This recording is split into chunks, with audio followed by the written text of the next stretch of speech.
สบายดี FC ทุกท่าน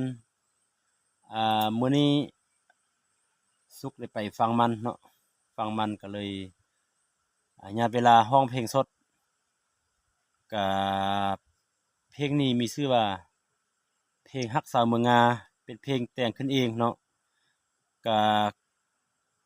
เป็นไรหั้นก็ขอเชิญทุกท่านรับฟังไปนำกันหากผิดพลาดประการใดก็ขอโทษขออภัยนำ FC ทุกท่านเด้อเนาะ ได้มาพบน้องเนื้อทองผู้งามโสภา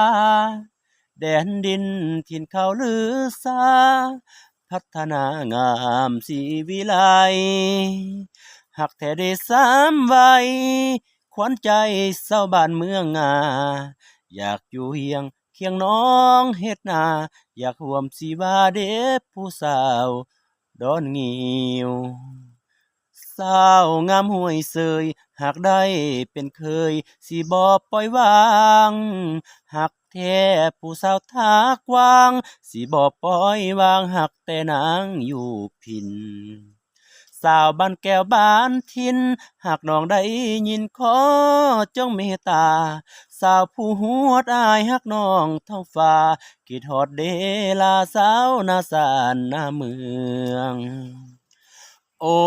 สาวดอนแอนอยากควงแขนน้องขึ้นรถไฟอายฮักน้องจนหมดใจ